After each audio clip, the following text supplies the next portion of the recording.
Nancy Sanchez is a specialized victim advocate here at the Hispanic Outreach Center, and she will be working with women in the Clearwater, Largo, Dunedin area. And I'd like to introduce you to Nancy to talk a bit about what you do.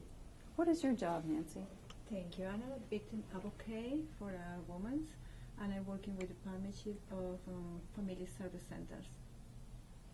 And you have been here for a while. You did your Bachelor of Social Work with us. Yeah, I do my internship over here, and I still working with the company. After I worked with a program for the girls, and now I'm working with the family service over here at the HOC. This is a new job for you. It's a new job, new expectations, but I'm happy over here. Excellent. Thank you very much for your time. Thank you. Thank you.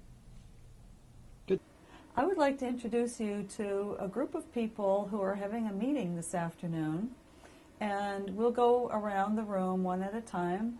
Andrea Vendetti is the coordinator of Hispanic Services, and Andrea has been here for how long, Andrea? Almost 10 years. 10 years. In 2000. And what do you do at the Hispanic Center?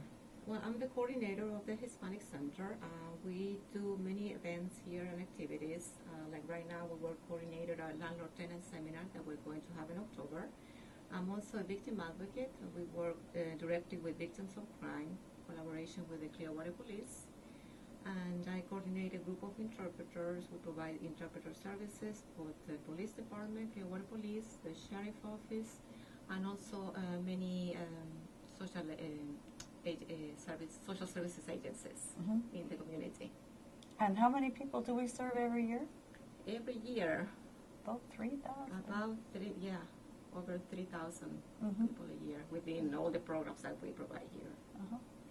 One thing we were talking about a minute ago was where everyone here is from. Do you want to tell people where you're from?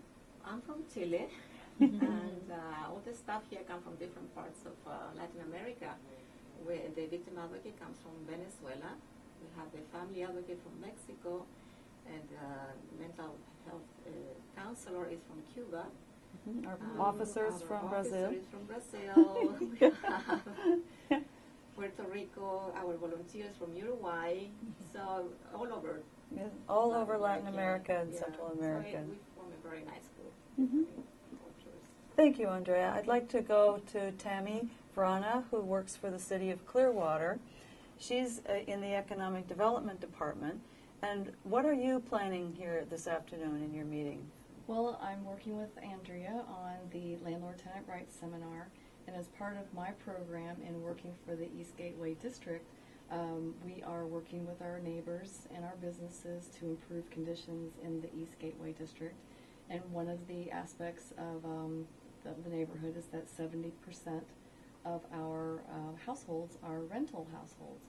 And so it's important that both the tenants and the landlords understand what the rights are, and so that people don't come into have issues later on in their relationship, their business relationship.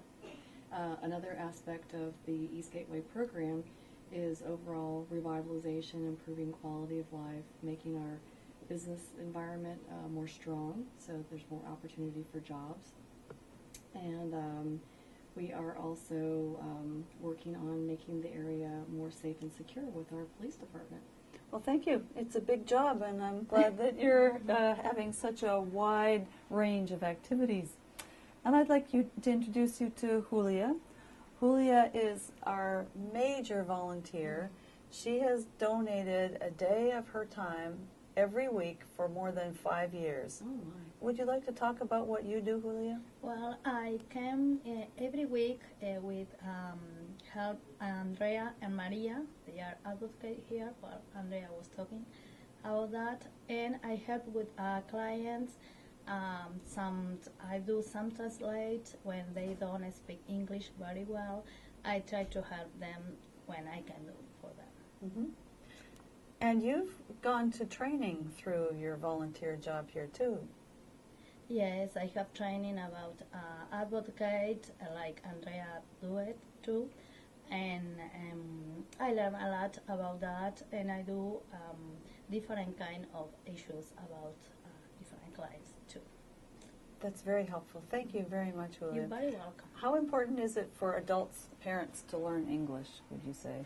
It's very important because they can talk with them children. They can understand what happened in a school, and they can help any situation they can suffer or has a very hard time. Thank you very much. That's a very hard-working group of people, and now we're going to see our victim advocate. I'm here with Mari Rodriguez and Eileen Flores, who are a very strong team of women providing services for our community. Mari is the family advocate, and Eileen is our counselor. And I'd just like to ask each one to explain a little of what they do. We'll start with Mari. Mari, what do you do as a family advocate? Well, I work with adults with children from ages 0 to 18. And I set goals, help them to achieve their goals, also refer them to other programs. And also I help to coordinate the healthy relationship classes, parenting classes, and English classes. Why do you do so many classes? What's important about that? Because that is a tool of prevention for these families, for the adults principal. If they attend to parenting classes, know that they are not good parents, they will learn good tools how to manage the difficult stages of age these children they go through their life. A healthy relationship give them tools of how to manage their relationship and how to communicate each other.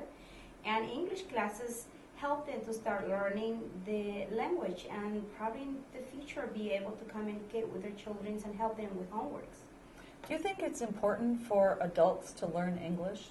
It is really important because that's the main key for, we can say, a success life in a different country, not just based on their children education, it's work. And why not probably have an education in the future, either attend to the college in one near future. Mm-hmm.